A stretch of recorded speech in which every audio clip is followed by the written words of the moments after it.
Naming reaction है जो हमारे जेई और नीट के लिए बहुत ज्यादा इंपॉर्टेंट है। पहली रिएक्शन है aldol condensation reaction. Aldol condensation reaction में हम क्या लेते हैं, कोई सा भी एल्काइल हैलाइड लेते हैं, इसकी रिएक्शन गैस की प्रेजेंस में जब इसकी रिएक्शन करते हैं तो ये क्या बनाता है RCH CH2 CHO और यहाँ पे OH। और जब हम इसको क्या करते हैं गर्म करते हैं तो गर्म करने के बाद ये क्या बनाता है एक अल्फा बीटा अनसैचुरेटेड कंपाउंड को बनाता है। मतलब कि अल्फा बीटा अनसैचुरेटेड कंपाउंड को बनाने के लिए हम एल्डोल कंडेंसेशन का यूज करते हैं और इसको क्या बोलते हैं बीटा हाइड्रोक्सी एल्डिहाइड और कीटोन कहते हैं। नेक्स्ट रिएक्शन हमारी कैनिजारो रिएक्शन है।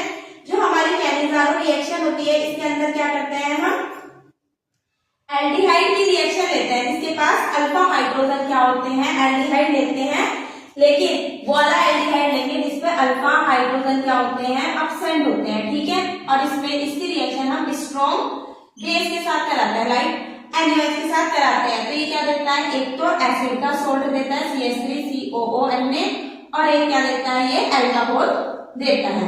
नेक्स्ट रिएक्शन है हमारी वुड्स रिएक्शन। जो हमारी वुड्स रिएक्शन होती है इसे कार्बन बढ़ाने वाली रिएक्शन भी बोलते हैं। इसमें कोई से भी दो मॉलिक्यूल ले लेते हैं एल्काइल हैलाइड के, इसकी रिएक्शन Na के साथ कराते हैं, ड्राई ईथर की प्रेजेंस में ये क्या होती है रिएक्शन होती है और ये क्या बना देती है ब्रोमोन एल्केन के बना देती है और साथ में NaCl निकल जाता है।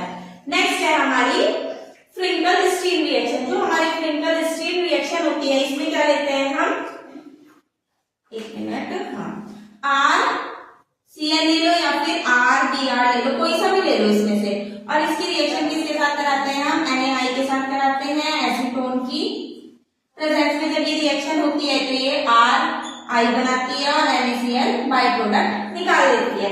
नेक्स्ट क्या है हमारी आइडोफॉर्म रिएक्शन है। जो हमारी आइडोफॉर्म रिएक्शन होती है इसके अंदर हम क्या लेंगे CH3CO CH3 की रिएक्शन जब हम किसके साथ कराते हैं I2 के साथ और 4 NaOH के साथ करवाते हैं तो ये क्या बनाता है CH3I बनाता है जो येलो कलर का होता है और CH3COONA बाई प्रोडक्ट निकल जाता है प्लस NaI निकलता है और 3H2O भी बाई प्रोडक्ट हमारे निकल जाते हैं। ओके, अब हमारे जो नेक्स्ट रिएक्शन है इसके अंदर हमें क्या करना है, जो हमारे जेई और नीट के लिए इंपोर्टेंट है, हमें बेंजीन का क्या करना है AlCl3 के साथ रिएक्शन करनी है। मतलब किसे क्या बोलते हैं फ्रिडल-क्राफ्ट अल्काइलेशन बोलते हैं। देन हमने क्या करा क्लोरीनेशन क्या करा इसका FeCl2 के साथ करी क्लोरीनेशन करा, देन ऑक्सीडेशन करा और हमने फाइनल प्रोडक्ट जानना है। अब बेंजीन का जब हम क्या करते हैं फ्रिडल-क्राफ्ट अल्काइलेशन होता ही है, फ्रिडल-क्राफ्ट अल्काइलेशन रिएक्शन है CH3 और ClAlCl3 की प्रेजेंस में, तो ये क्या बना देता है जीरा। अब इसका हमने क्या करा क्लोरीनेशन करा, Cl2 के साथ रिएक्शन करी FeCl2 की प्रेजेंस में। अब क्लोरीनेशन में क्या होता है O2 पैरा डायरेक्टिव होता है, पैरा पोजीशन पे जाके हमारा क्या हो जाएगा क्लोरीन लग जाएगा। जब पैरा पोजीशन पे जाके क्लोरीन लग गया ये है। अब इसमें हमने क्या देखा कि इसका क्या बनाया हमने KMnO4 और H2SO4 के साथ जब रिएक्शन कराई तो इसका क्या हुआ KMnO4 और H2SO4, इसका क्या हुआ ये ऑक्सीडेशन रिएक्शन हुई। अब ऑक्सीडेशन रिएक्शन होगी मतलब कि ऑक्सीडेशन होगा बेंजीन का तो ये एल्डिहाइड से कार्बोक्सिलिक एसिड में चेंज हो जाएगा। मतलब कि जो ये है यहाँ पे H लगेगा पहले तो ये एल्डिहाइड बनेगा, ठीक है, और एल्डिहाइड बनने के बाद ये क्या बन जाएगा कार्बोक्सिलिक एसिड में चेंज हो जाएगा। तो जो हमारा प्रोडक्ट बनेगा वो क्या बनेगा कुछ इस तरीके से बनेगा, ठीक है, और साथ में तो हमारा Cl। अब ये देख लो कि ये चारों में से कौन सा ये तो है नहीं, पैरा पोजीशन पे ये देखो ये है Cl, ये भी तो वही है, दोनों COOH, इसको ये लिख लो या फिर इस तरीके से करके लिख लो शायद Cl और यहाँ पे C डबल बॉन्ड O और OH और ये मैंने लिखा है, ठीक है, पता चल गया। अब इसके बाद जो हमारा करेक्ट ऑप्शन है ऑप्शन नंबर डी है। ओके, जो नेक्स्ट क्वेश्चन है इसमें हमें इस रिएक्शन को कंप्लीट करना है। पहले हमने इसका क्या करना है HNO3 और कंसंट्रेटेड H2SO4 के साथ रिएक्शन करनी है जिसे हम नाइट्रेशन बोलेंगे, फिर H2 के साथ करनी है यानी रिडक्शन होगा। देन हमें क्या करना है एसिड क्लोराइड के साथ रिएक्शन करनी है और हमें फाइनल प्रोडक्ट बताना है। अब जब हम कंसंट्रेटेड HNO3 और H2SO4 के साथ रिएक्शन करते हैं तो तो इसे क्या बोलते हैं, हम नाइट्रेशन बोलते हैं, ठीक है। और जो नाइट्रेशन होता है इसमें क्या होता है, हम कौन से ग्रुप को ऐड करते हैं, NO2 ग्रुप क्या होगा हमारा ऐड होता है। अब ये क्या है, हमारा आइसोप्रोपाइल है। अब जो हमारा आइसोप्रोपाइल होता है ये क्या होता है, हमारा ऑर्थो पैरा डायरेक्टिव होता है। मतलब कि जो हमारा NO2 ग्रुप लगेगा वो पैरा पोजीशन पे लगेगा, वहां पे ज्यादा स्टेबल माना जाएगा वो। तो जो हमारी रिएक्शन है वो कुछ इस तरीके से होगी। ये तो ऐसे कैसे रहा, कंसंट्रेटेड HNO3 और H2SO4 के साथ जब रिएक्शन हुई तो पैरा पोजीशन पे हमारा क्या आ गया, NO2 ग्रुप आ गया, ठीक है। अब इस NO2 ग्रुप का क्या करा, रिडक्शन करा H2 के साथ और Pb की प्रेजेंस में, Pb की प्रेजेंस में रिएक्शन हुई H2 के साथ। तो रिडक्शन होने के बाद क्या बना देगा, ये इस NO2 का रिडक्शन होगा और ये एमीन में चेंज हो जाएगा, ठीक है। ये तो ऐसे कैसे ही रहा, इसका क्या हुआ रिडक्शन और ये NH2 में चेंज हो गया। अब इसके बाद जो हमारा प्रोडक्ट बनेगा हमें किसके साथ रिएक्शन करानी है, एसिड क्लोराइड के साथ और ये इसकी प्रेजेंस में। अब जब हम इसके साथ रिएक्शन करवाएंगे तो करवाने के बाद जो हमारा प्रोडक्ट बनेगा वो क्या बनेगा, हमारा फाइनल प्रोडक्ट बना वो कुछ ये बना, okay.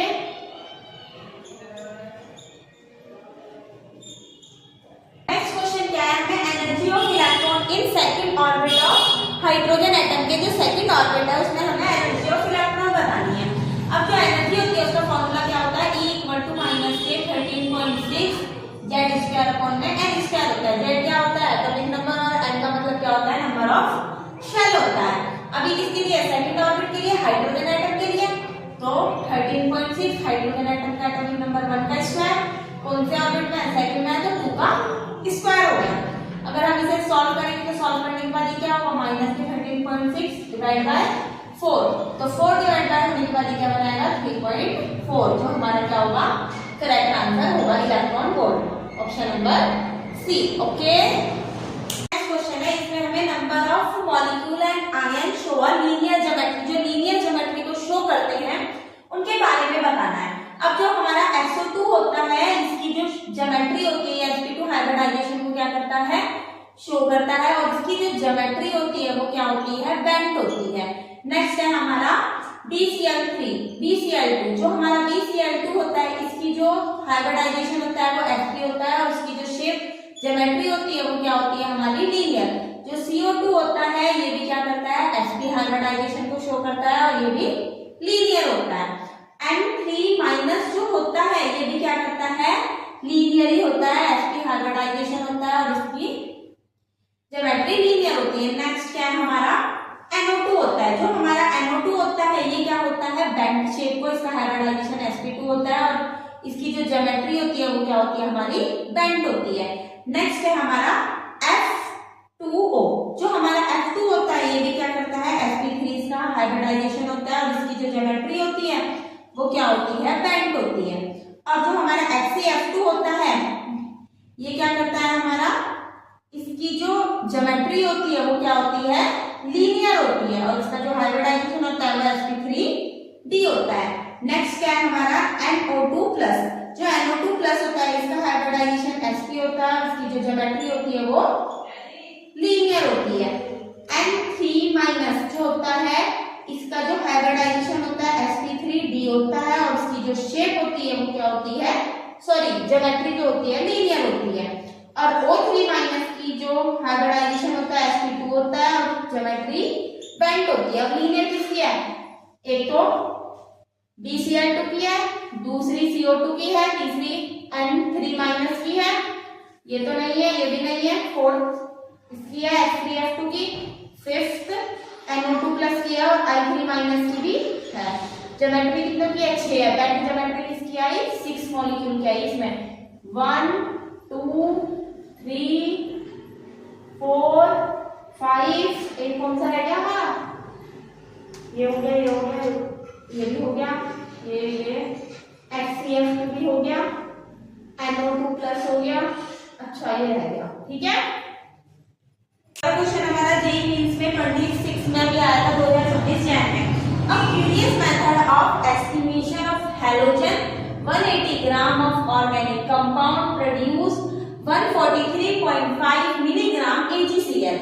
Percentage composition of chlorine in compound, इस कंपाउंड में हमें क्लोरीन की परसेंटेज बतानी है और असल उसने हमें Ag का गिवन मतलब कि वेट दिया है और क्लोरीन का भी। अब हम टोटल वेट निकाल लेते हैं AgCl का, जो 108 प्लस 35.5, तो टोटल कितना आ गया 143.5 ग्राम आ गया। अब ये मिलीग्राम में दिया हुआ है, वो भी देखना रखना है। इससे मुझे ये पता चल रहा है अगर मैं क्वेश्चन पढ़ूं कि जो मेरा मास ऑफ क्लोरीन का मास है इन द किसके अंदर, वो क्या करता है, मास of chlorine is the produce, वो क्या कर रहा है, प्रोड्यूस कर रहा है AgCl को, ठीक है। तो 143.5 ग्राम जो हमारा AgCl है वो कंटेन करता है कितने को, 35.5 ग्राम क्लोरीन को, ठीक है। अब हमारे को मास निकालना है, मास ऑफ क्लोरीन का मास निकालना है इन 143.5 मिलीग्राम ऑफ AgCl, ठीक है।